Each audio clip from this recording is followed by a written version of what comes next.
देख रहे हैं न्यूज 9 प्लस और मैं हूं सैफान खान। आज के शो में नाज़रीन पाकिस्तान की मौजूदा सूरत हाल, इंटरनेशनल सिचुएशन पर भी बात करेंगे और पाकिस्तान की मौजूदा सूरत हाल के अंदर इस पर कहा जाता है कि तारीख के तारीख रस्तों की तरफ पाकिस्तान बढ़ रहा है। क्या वाकई में ऐसी सूरत हाल है? और अगर वाकई में इतनी नाउमीदी या मायूसी की सूरत हाल है तो इस पर अवाम को, यूथ को, जो इस पर हमारा नाज़रीन शो देख रहे हैं, इस पर उनकी मोटिवेशन के लिए क्या होना चाहिए और किस तरीके से उनको अपने आप को इन हालात का सामना करने के लिए तैयार होना चाहिए। अगर पाकिस्तान के हालात की बात ही करते चलें तो हमने देखा कि न सिर्फ पाकिस्तान में जो इस पर मुकीम पाकिस्तान के अपने तज्ज़िया निगार हैं, बल्कि पाकिस्तान और गैर मुल्की जो इस पर तज्ज़िया निगार हैं वो भी पाकिस्तान के मुस्तकबिल के हवाले से काफी कयास आराइयां मुख्तलिफ औकात में करते रहते हैं। उनकी कयासारियों का सिलसिला जारी रहता है और रिसेंटली हमने देखा था कि स्टीफन पीक कोहे जो कि एक मारूफ तज्ज़िया निगार है, पाकिस्तान के हालात पर गहरी नजर भी रखते हैं, उनका कहना यह था कि पाकिस्तान जो है बहुत तेज रफ्तारी से इस वक्त बढ़ रहा है एक फेलियर की तरफ, एक फेलियर स्टेट की तरफ। और उनका कहना यह था कि 4 से 6 साल के अरसे के अंदर पाकिस्तान इस मुकाम तक पहुंच सकता है कि पाकिस्तान डिसइंटीग्रेट हो सकता है। इसके साथ साथ हमने देखा कि फरीद ज़करिया जो कि इससे पहले पाकिस्तान के हवाले से काफी पुर उम्मीद थे, उनकी स्टेटमेंट भी कुछ ऐसी आई कि उनके नजदीक पाकिस्तान में इस वक्त मायूसी ज्यादा है, टेररिस्ट ग्रुप्स पाकिस्तान में काफी फाल हैं और उनकी वजह से पाकिस्तान का मुस्तकबिल उनको तारीख नजर आता है। अगर मईशत की बात करें तो मईशत पर भी कुछ माशी तज्ज़िया निगार वो भी यही आरा रखते हैं और हमने देखा कि शाहिद जावेद बरकी साहब जो कि एक बहुत मारूफ इकोनॉमिस्ट हैं पाकिस्तान के, उनका रिसेंटली कहना यह था कि इस माली साल के इख्तिताम तक तकरीबन 1 करोड़ लोग मजीद ऐसे होंगे जो कि गुर्बत की लकीर से नीचे आ जाएंगे और पाकिस्तान में जो इस वक्त पर कैपिटा इनकम है उसमें भी किसी किस्म का इजाफा नहीं होगा। तो बेरोजगारी, महंगाई, करप्शन, गैस और बिजली की किल्लत और इसके अलावा और बेतहाशा मसाइल जो इस वक्त आवाम फेस कर रही है, इन मसाइल का सामना करते हुए उनको किस तरीके से मोटिवेट किया जा सकता है? आया कोई उम्मीद की किरण हमें पाकिस्तान के हालात में आगे चल के नजर आती है, नहीं नजर आती?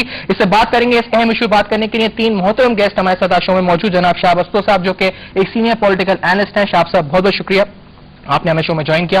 डॉक्टर मुईज़ हुसैन साहब जो कि एक एक्सपर्ट है माइंड साइंसेस के, बहुत बहुत शुक्रिया मुईज़ साहब आपने आज हमें शो में ज्वाइन किया। और उनके साथ जनाब जफर अजीज उस्मानी साहब जो कि एक मैनेजमेंट कंसल्टेंट है, एक गहरी नजर रखते हैं पाकिस्तान के बिजनेस पर भी और सोशल हालात के ऊपर भी। बहुत बहुत शुक्रिया जफर साहब आपने आज हमें शो में ज्वाइन किया।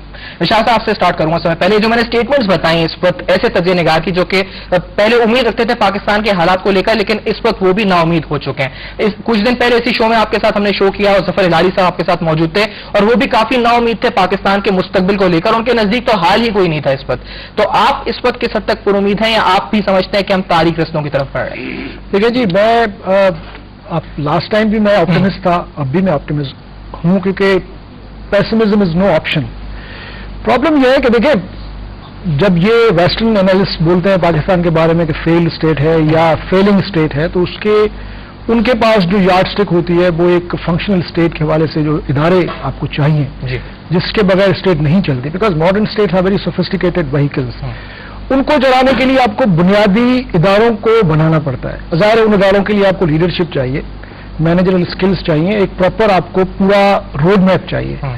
तो अब मैं इस सारे सिनेरियो में देख रहा हूं कि सिर्फ नेगेटिव जो है डेवलपमेंट नहीं है, पॉजिटिव भी है। मसलन ये है कि आपने कॉन्स्टिट्यूशनल जो हमारी रीस्ट्रक्चरिंग हुई है उससे काफी मैं समझता हूं कि रिफॉर्म्स के रास्ते निकल सकते हैं। अच्छा। अब मसला जो है यहाँ पे जो हमारी रूलिंग एलीट है या जो सोशल और अर्बन और जो रूरल एलीट है उनके बीच में कंसेंसस इस बात पे तो है कि पावर शेयर करें रिकंसिलिएशन के नाम पे और रूल करें, लेकिन जो बुनियादी तकाजा होता है एक वेलफेयर स्टेट का कि आप रीडिस्ट्रीब्यूशन ऑफ वेल्थ और रीडिस्ट्रीब्यूशन ऑफ पावर, जो सो कॉल जो ट्रिकल डाउन इफेक्ट था जो जिस पे चली आ रही है हमारी इकोनॉमी, वो ट्रिकल डाउन इफेक्ट हो नहीं रहा। तो अब आपने ऊपर एक कंसेंसस बनाया हुआ है, जब भी देखें एमक्यूएम लड़ती है गवर्नमेंट के साथ, वो दौड़ते हुए जाते हैं उनके पास, नवाज शरीफ लड़ता है गवर्नमेंट के साथ, आपस में मिल जाते हैं, ये फिर कोई ना कोई रास्ता निकाल देते हैं। इस तरह का कोई ड्राइविंग फोर्स, इस तरह की मोटिवेशन इनको दिखानी चाहिए जब गरीब आदमी दिन से नाराज हो तो उनके पास भी ये जाए, उनके इश्यूज को भी इस तरह ही टेकअप करें ताकि कम से कम कहीं पे कोई इक्विलिब्रियम तो डेवलप हो। अच्छा, अब है ये कि उनकी स्टेटमेंट्स हैं, जो स्लोगन्स हैं, उसका अमली मुजाहरा करने की इस पर जरूरत है। अमली मुजाहरा क्या है? इस वक्त इनको सोशल पॉलिसीज अपनी जो उन्होंने जो जिनका ऐलान किया है उनको इंप्लीमेंट करें। सोशल पॉलिसीज की जरूरत है, पॉलिटिकल स्ट्रेटजीज बहुत देख ली हमने। सही, politics don't give you the میں آپ دوبارہ آتا ہوں، لیکن اس سے پہلے کہ محیط صاحب سے پوائنٹ آف ویو ان کا لیں کہ وہ کیا سمجھتے ہیں اس وقت کے موٹیویشن یا امید کی کرن ان کو نظر آتی نہیں آتی. میں آپ پہ آنا چاہوں گا اس وقت ظفر صاحب، آپ کے نزدیک اس وقت، کیونکہ جس طرح پولیٹیکل سینیریو سے ہم کہا کر رہے تھے، اس وقت جو پاکستان کا کارپوریٹ اور انڈسٹریل سیکٹر ہے جو کہ انجن ہے بیسکلی جاب کریشن کے ساتھ پاکستان میں، بے روزگاری ایک اہم وجہ ہے اس پر ڈی موٹیویشن کی نوجوانوں میں، یوتھ کے اندر. آپ کو کیا نظر آتا ہے؟ کوئی امید کی کرن نظر آتی ہے نوجوانوں کے لیے جو کہ اس وقت جابس کے لیے اور تلاش کر رہے ہیں تمام انڈسٹریز کی طرف، ان کارپوریٹ سیکٹر کی طرف؟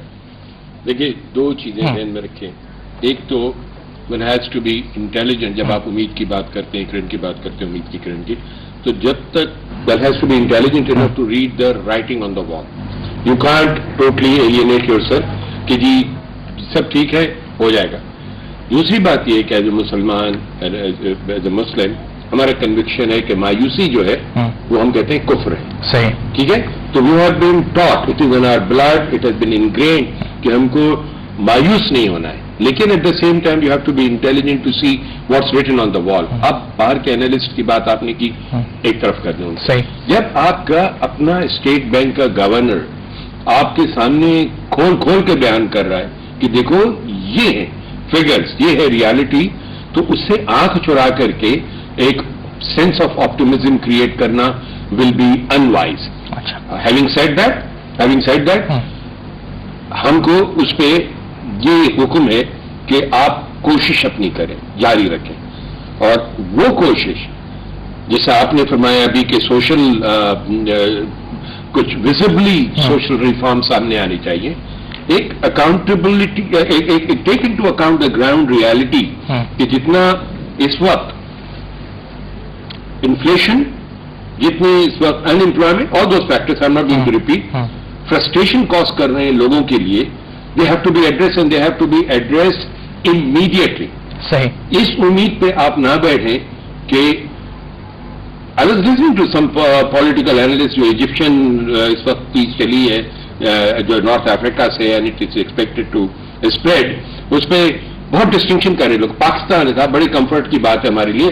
ہمارے یہاں دیکھیے میڈیا آزاد ہے، ہمارے یہاں ڈیموکریسی ہے، اور ہمارے یہاں تھرڈ تھنگ یہ ہے کہ ہمارے پاس جو جوڈیشری ماشاء اللہ آزاد ہے. All these factors are true, but اس پہ سیٹسفیکشن مجھے جو فیئر ہے نا آپٹیمزم کی راہ میں، وہ ہے ایک سینس آف کمپلیسنسی جو ہے لوگوں میں کہ صاحب ہمارے یہاں یہ چیزیں ہیں تو دیر ارے اس پہ آتے ہیں. لیکن جو آپٹیمزم کی میں بات کریں صاحب، میں آپ کو اس بتانا چاہوں گا، اور یہ جو ہم پوائنٹ اس پر فیس کر رہے ہیں کہ بہت سی ایسی ڈیولپمنٹس ہوئی ہیں کانسٹیٹیوشنلی جو کہ ملک کی مفاد میں اس وقت ہیں، لیکن ایک عام اس وقت شخص کی ہم بات کریں جس کی تنخواہ اس وقت 7,000 روپے ہے، وہ بڑی مشکلوں سے اس پر 2 وقت تک کھانا پینا افورڈ کرتا ہے، بڑی مشکلوں سے اپنے سر پہ ایک چھت افورڈ کرتا ہے، بڑی مشکلوں سے اس وقت وہ جاتا ہے، اپنی نوکری کی کوششیں کرتا ہے.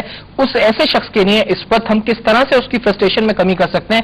صرف یہ کہہ کے کہ اس وقت حالات بہتر ہو جائیں گے، یا پھر پارٹیز مل رہی ہیں، یا پھر ملکی مفاد میں فیصلے ہونے والے، کیسے فرسٹریشن دور کریں اس کی؟ پہلے تو یہ سمجھ لیں کہ ہم جو گفتگو کرتے ہیں ٹیلی ویژن پہ ایکسپرٹس ہم جیسے آ کے، ہماری گفتگو شاید 5 یا 6% یا 10% عوام کے لیے تو کوئی معنی رکھتی ہے. باقی 90% عوام کو اس چیز سے کوئی غرض نہیں ہے کہ آپ کا جی ڈی پی کیا ہے، آپ کا فلاں چیز کیا ہے. وہ تو یہ دیکھتا ہے کہ جی میری تنخواہ کے اندر یا میری چھوٹی سی دکان ہے، میں اپنا روزگار کیسے تلاش کروں، میں اپنے بچوں کی فیس کیسے دوں، میں گھر میں بیوی بچوں کے لیے راشن کیسے لاؤں. They are least concerned with these intellectual talks. ٹھیک ہے جی. تو پہلے ایک گراؤنڈ ریالٹی یہ ہے کہ میں اور آپ تو کر سکتے ہیں یہ بات، مگر اس کو اس چیز سے کوئی غرض نہیں ہے کہ ہم کیا بات کریں. ٹھیک ہے. اب انہوں نے بڑی خوبصورت بات کی آپٹیمزم کی. اسٹارٹ انہوں نے کیا، انہوں نے کہا کہ is not very hopeful about optimism. کسی نے بڑی خوبصورت بات کہی ہے کہ optimism can be a fool's day dreaming also. میں بڑی ایک ریالٹی کی بات کرنا چاہتا ہوں. آپٹیمزم یا پازیٹیوٹی کہتے ہیں کسے؟ جب تک آپ شجر سے پیوستہ رہتے ہیں تو آپ امیدیں باہر رکھ سکتے ہیں. اگر آپ شجر کے ساتھ ایسوسیٹڈ نہیں ہیں تو امیدیں باہر رکھنا بیکار ہے. ٹھیک ہے. امید اس وقت رکھنی چاہیے انسان کو جیسے ہم توکل کا کانسیپٹ اللہ تعالی نے دیا ہے. تو ہمیں پہلے یہ سمجھنا چاہیے کہ بحیثیت مسلمان ہماری زندگی ڈائیکاٹومی میں ہے. ایک طرف ہم کہتے ہیں کہ جی ہمیں اللہ پہ توکل ہو، دوسری طرف اس توکل کے لیے جو عمل کی ضرورت ہے وہ عمل تو ہے ہی نہیں. اب ایک کسان اگر بیج نہ بوئے وقت پر اور وہ آنکھیں بند کر کے بیٹھا رہا ہے اس توکل پہ کہ زمین میں سے پودا نکلے گا، تو وہ امید نہیں ہے، وہ بے وقوفی ہے. نہیں لیکن اسی بات کو کیونکہ بہت سے لوگ جب ہم بات کرتے ہیں اس وقت ہم یوتھ کی بات کر رہے تھے تذکرہ جب یوتھ کا ہوا نوکریوں کا ہم تذکرہ کر رہے تھے اس وقت تو بہت سے لوگ کہتے ہیں کہ اس وقت ہم کوشش تو کرتے ہیں پچھلے 1 سال سے ہم بہت سے فریش گریجویٹ سے بات ہوتی ہے پھر 1 سال سے کوشش کر رہے ہیں لیکن نوکری نہیں مل رہی کیونکہ سفارش ہوتی ہے تو نوکری ملتی ہے دیکھیں آپ نے دیکھنا ہے کہ جو ٹولہ